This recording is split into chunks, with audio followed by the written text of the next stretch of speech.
आपके बिल्कुल सामने एलओसी है। आपने फर्स्ट हैंड एलओसी को देखा और एलओसी का फ़ील लिया। आपने देखा किस तरीके से लेयर्स में पाकिस्तान का भी डिफेंस है और उनका भी लेयर्स में डिफेंस है। अभी जो जीओसी साहब कह रहे थे कहीं वो डोमिनेट करते हैं, कहीं हम, ये बेसिकली एक फ़ौजी टर्म है। उनका कहने का मकसद ये था कि ये एक पहाड़ी सिलसिला है, इसमें कहीं उनकी पोस्टें ऊपर हैं, कहीं हमारी पोस्टें ऊपर हैं। ये एलओसी वायलेट नहीं हो सकती। जब से एलओसी बनी और जब से सीज़ फायर एग्रीमेंट हुआ, वायलेशंस, फायर की वायलेशंस होती रहीं। यानी इस एलओसी के अक्रॉस, इसके पार इंडियंस फायर करते रहे और as a matter of policy Pakistan उस फायर पे रिटेलिएट करता रहा या रिस्पॉन्ड करता रहा। कोई फिज़िकल वायलेशन नहीं हुई, ना फिज़िकल वायलेशन हो सकती है और ना ही कोई इस तरह की चीज़ अलाउ की जाएगी। अगर कभी भी इस चीज़ की कोशिश की गई तो उसका भरपूर जवाब दिया जाएगा। They will get a very befitting response for any attempt to violate the LOC physically. अभी आ जाएं उनके इल्ज़ाम के ऊपर, या ये जो उन्होंने ढोंग रचाया कि उन्होंने 5 जगहों पे स्ट्राइक्स की। उनमें से एक ये जगह है जिसका वो नाम ले रहे हैं। This is one of those alleged places where they are saying that they carried out a strike against alleged launch pad of some, figment of their mind of terrorists. This is all false. मैं आपको दोबारा से ये LOC का बताना चाहता हूँ कि इस एलओसी पर आपने देखा कि लेयर्स में हमारा डिफेंस है, पोस्टें सीरीज़ में बनी हुई हैं, पूरा एक सिलसिला है और ये करीब करीब पोस्टें हैं। और लेयर डिफेंस के बाद आपने देखा नीचे एक पूरी वैली है, वहाँ इस वैली में तकरीबन 1 लाख की आबादी है और ये तमाम लोग अपनी अफवाज के साथ पूरे इंटेग्रेटेड हैं और इन्होंने खुद अपने कम्युनिटी बंकर्स बनाए हैं। क्योंकि जब भी आप सुनते हैं कि निहत्ते शहरियों के ऊपर यहाँ पर इंडियंस ने फायर किया और एलओसी की खिलाफ वर्जी की और लोगों को शहीद किया या ज़ख्मी किया, वो यही इसी तरह की वैलीज़ हैं। इसलिए लोग अपना दिफा भी करते हैं और वो एक एक मूवमेंट से, एक एक फायर से वो वाकिफ़ होते हैं, वो आगाह होते हैं।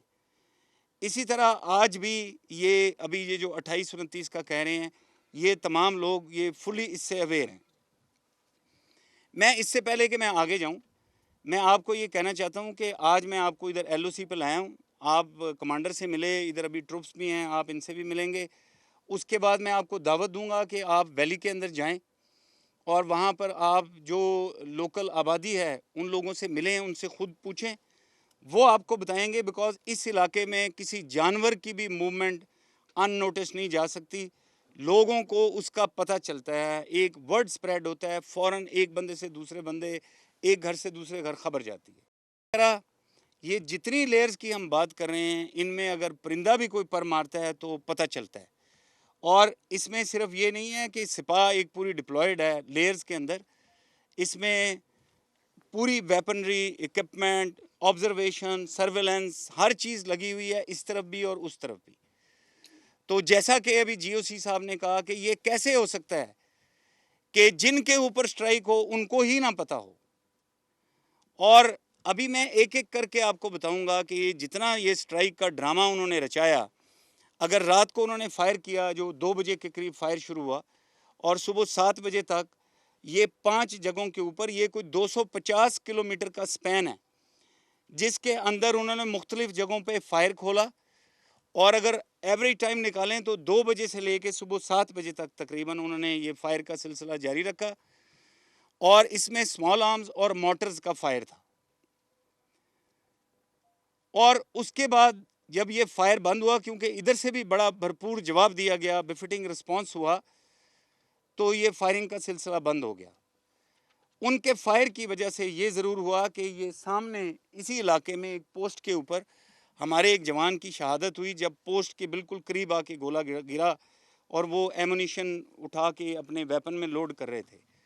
और एक दूसरे सेक्टर में एक और हमारा सोल्जर इसी तरह इंडियन फायर के साथ शहीद हुआ।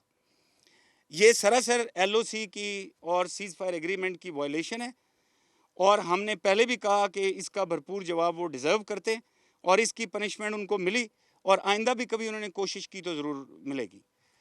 अभी आ जाएं जो उन्होंने क्लेम किया था उसके ऊपर एक एक चीज़ को हम अभी देखते हैं।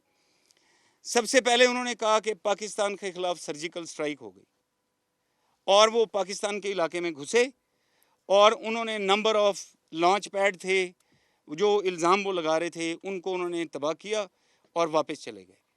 तो वो कहाँ पे थे, उन्होंने कोई लोकेशन बताई, उन्होंने बताया कि वो कैंप्स कहाँ थे, उसमें वो मुख्तलिफ तादाद लोगों की बताते रहे।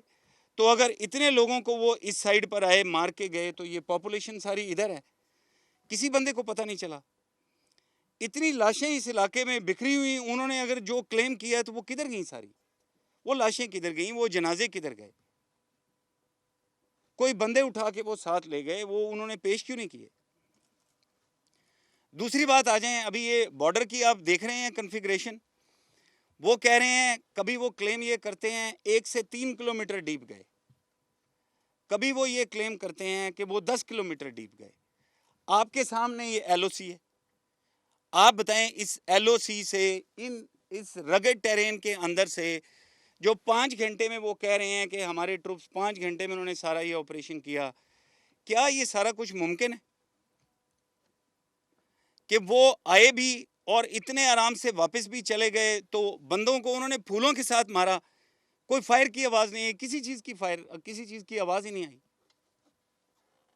ये सब बिल्कुल बेबुनियाद और सफ़ेद झूठ है। उसके बाद आ जाएं, पहले शुरू में उन्होंने ये कहा कि जी हेलीकॉप्टर्स के साथ इंसर्शन हुई। आप अभी हेलीकॉप्टर्स के ऊपर आए हैं, हेलीकॉप्टर यहाँ आता है तो वैसे ही हेलीकॉप्टर की बड़ी आवाज़ होती है। ये तो वैली है, इस वैली में तो और भी किसी भी वैली में, ये सारे एलओसी के साथ पहाड़ों के साथ वैलीज हैं, वैसे ही आवाज़ बड़ी गूंजती है। तो वह हेलीज के साथ आए, इंसर्शन करके गए।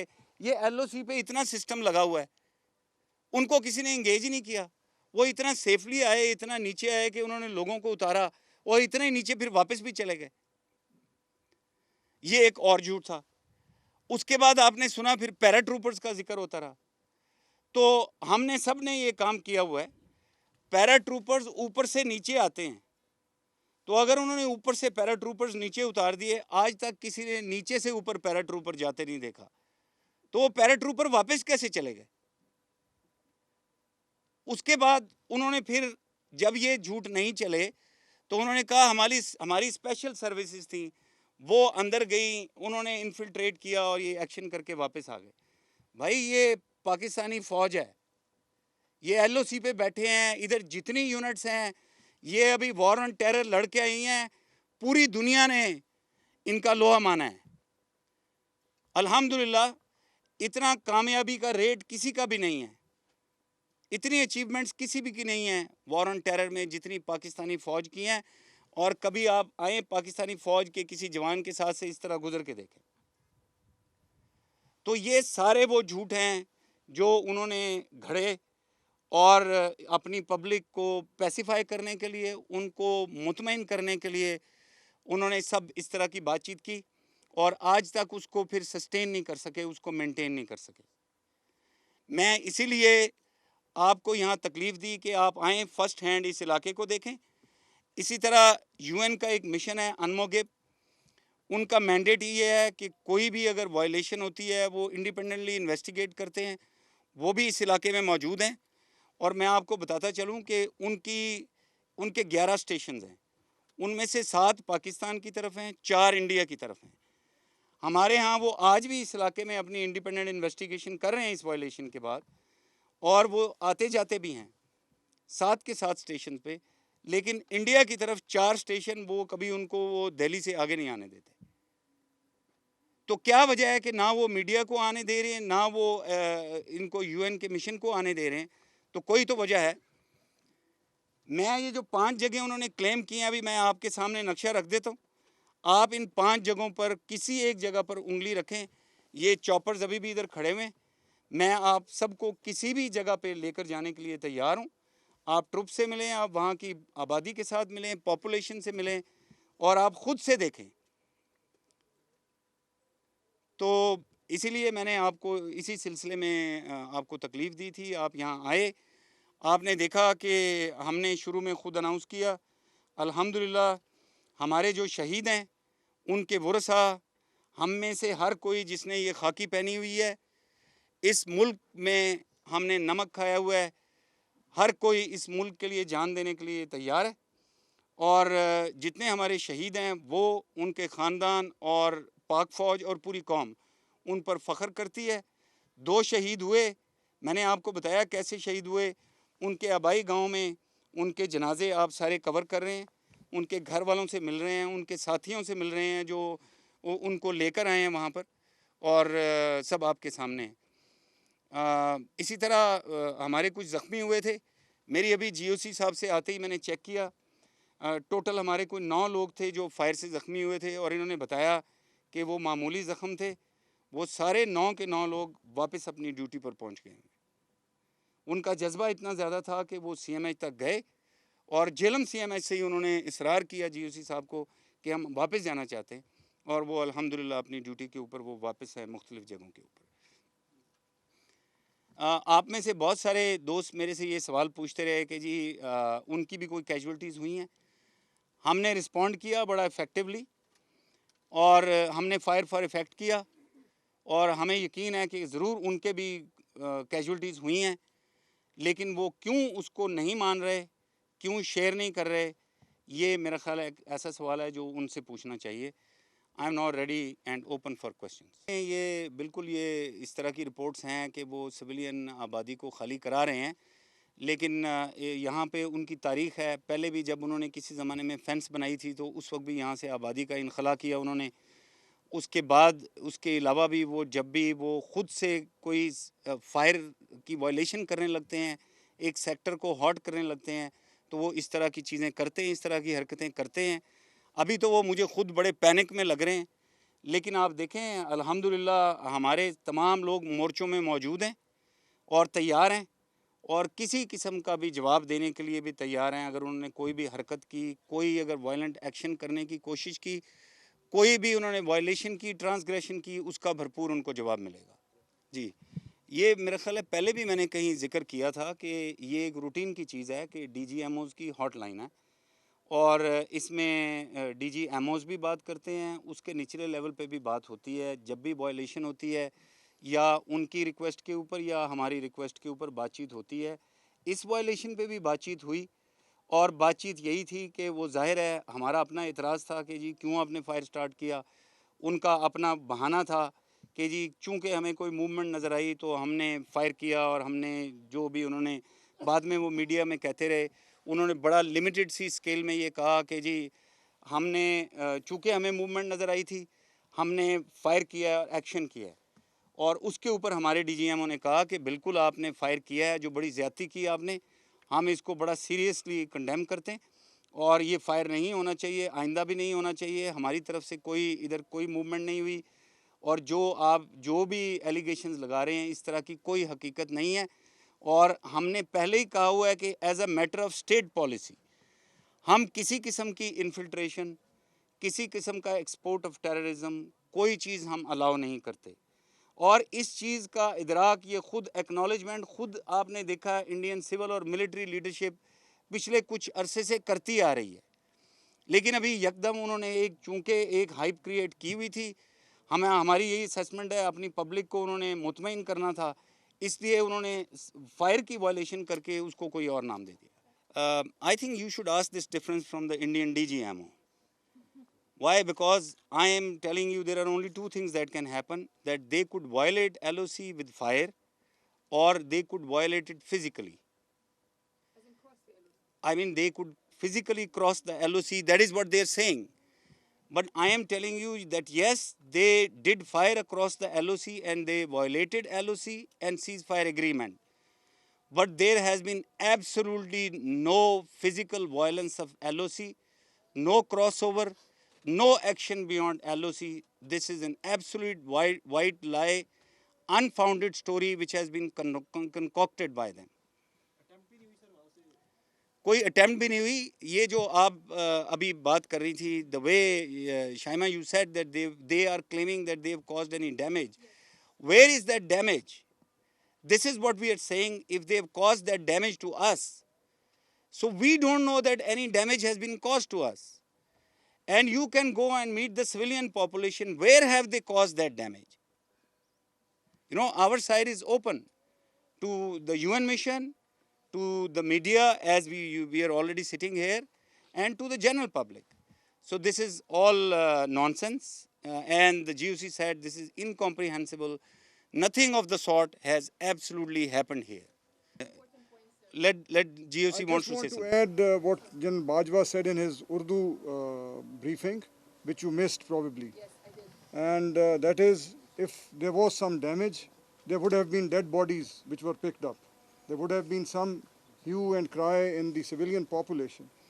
So we've brought you here. There were no dead bodies picked up. They would have been covered in TV, Urdu, radio, etc., etc. So many things, so many media is here.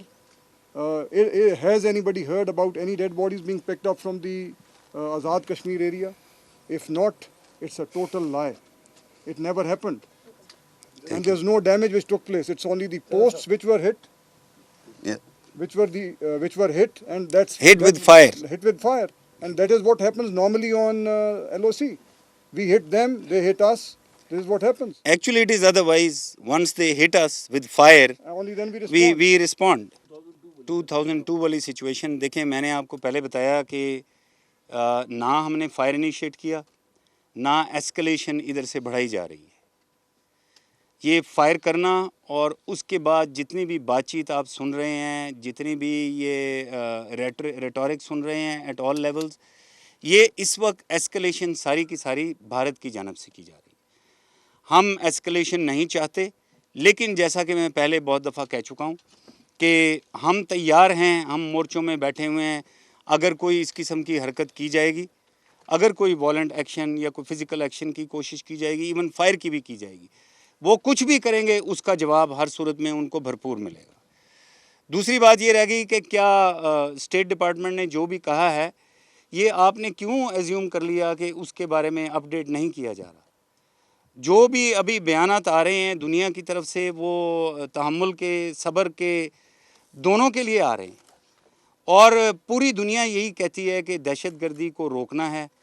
और सबसे ज़्यादा पाकिस्तान अभी खुद कह रहा है, पाकिस्तान सबसे बड़ा विक्टिम है ऑफ टेररिज्म. और हम खुद कह रहे हैं, हमने जो ऑपरेशन ज़रबे अज़ब किया, आपके सामने किया, आप इतनी दफ़ा आप हमारे साथ आगे जा चुके हैं.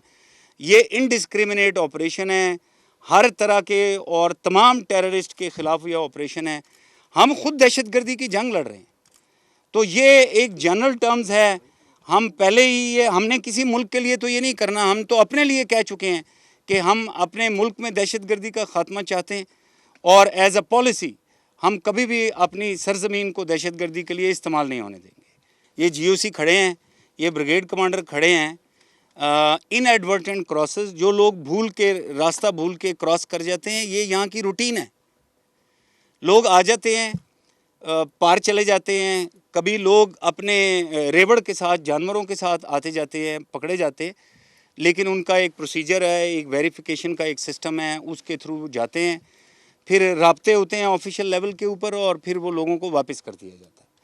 सो पहली बात तो मैं ये बताऊं कि शुरू में एक अफवाह उड़ी, या एक इंडियन मीडिया के थ्रू ये कहा गया कि पाकिस्तानी फ़ौज ने कोई इंडियन सोल्जर कैप्चर कर लिया है. ये मैंने उस वक्त भी रिवर्ट किया, अभी भी रिवर्ट कर रहा हूँ. कैप्चर का मतलब ये है कि वो कोई सोल्जर इधर आए थे और उनको इधर कार्रवाई के दौरान पकड़ लिया गया, या पाकिस्तानी फ़ौज का कोई दस्ता उधर गया था, उन्होंने LOC के पार उधर से किसी सोल्जर को पकड़ा और इधर ले आए. अभी आपने देखा कि ओवर टाइम वो क्लेम खुद ही उनका बदल गया है, और अभी वो ये कह रहे हैं, हमने भी मीडिया में भी और बाकी अभी लोअर लेवल पे अभी इतलात मिल रही हैं कि वो राब्ते कर रहे हैं कि कोई इनएडवर्टेंट क्रॉसर है, कोई हमारा कोई सोल्जर है जो रास्ता भूल के क्रॉस कर गया. तो वो प्रोसीजर के मुताबिक हम चेक कर रहे हैं और आपके साथ शेयर करेंगे। और ये भी मैं आपको बताऊं, एस्केलेशन किसी के फ़ायदे में नहीं है, जंग छेड़ना किसी के फ़ायदे में नहीं है। और अगर इस तरह की कोई हरकत उन्होंने उधर से इनिशिएट की तो पूरी पाकिस्तानी कौम तैयार है, अफवाज पाकिस्तान तैयार हैं। और हम ऑलरेडी ये इतने साल हो गए हमें जो जंग हम लड़ते आए हैं, उसके बाद हम इस जंग के लिए भी पहले से भी ज़्यादा तैयार हैं। उनको फिर शायद पाकिस्तानी फ़ौज की फिर ताकत का अंदाज़ा नहीं है। हम देख रहे हैं कि मकबूजा कश्मीर में एक इंडिजिनस मूवमेंट चल रही है, इतनी बड़ी फ़ौज उन्होंने वहाँ रखी हुई है। इस मूवमेंट का कैरेक्टर बिल्कुल इंडिजिनस है। पाकिस्तान की एक स्टेटेड पॉलिसी है, मॉरल डिप्लोमेटिक सपोर्ट पाकिस्तान उनको देता रहेगा, जैसा कि हमारी हुकूमत ने, हमारी सियासी लीडरान ने, हमारे फॉरेन ऑफिस ने भी ये कहा, हमारी मिलिट्री लीडरशिप ने भी ये कहा। बट इसके बियॉन्ड सब कुछ अंदर हो रहा है। और वो देख रहे हैं आज 84th डे है of curfew in the valley और उनसे किसी तरह कंट्रोल नहीं हो रहा। तो जो कुछ वहाँ हो रहा है उसके लिए अटेंशन डाइवर्ट करना, एंड उस वक्त जब यूएन का जनरल असेंबली का सेशन हो रहा है और फिर उसके बाद उसको स्ट्रेच करते जाना, तो इसमें एक डिज़ाइन नज़र ज़रूर आता है। तो मैं ये कहूँगा आप भी इसका इंडिपेंडेंट तज्जिया करें और ज़रूर आप जिस तरीके से भी बताना चाहिए। जी प्लीज़। पूरी दुनिया को पता है कि हम किस स्टेज पे हैं of fighting war on terror, और ये हमारे अपने मुल्क के इंटरेस्ट में है कि अभी तमाम ऑपरेशंस कंक्लूजन की तरफ बढ़ रहे हैं और इतनी इफ़ेक्टिव बॉर्डर मैनेजमेंट की तरफ भी हम मूव कर रहे हैं। और ये उन्हीं एडिशनल फोर्सेस की वजह से हैं। आपको पता है इस वक्त 2,08,000 के करीब फ़ौज है जो मगरबी सरहदों के ऊपर है, और उससे कम फ़ौज है जो मशरक़ी सरहदों पर है। इस वक्त ये किसी के इंटरेस्ट में नहीं है, और ख़ास तौर पे पाकिस्तान कभी भी ये नहीं चाहता कि ऑपरेशंस को इन स्टेजेस के ऊपर छोड़ के वहाँ से पूरी फ़ौज को इधर मूव करे। और ये मेरा ख़्याल है कि इस चीज़ का इदराक पूरी दुनिया को होना चाहिए और इसको समझना चाहिए। लेकिन जैसा मैंने कहा कि हमारी सालमियत हमें सबसे ज़्यादा अजीज़ है।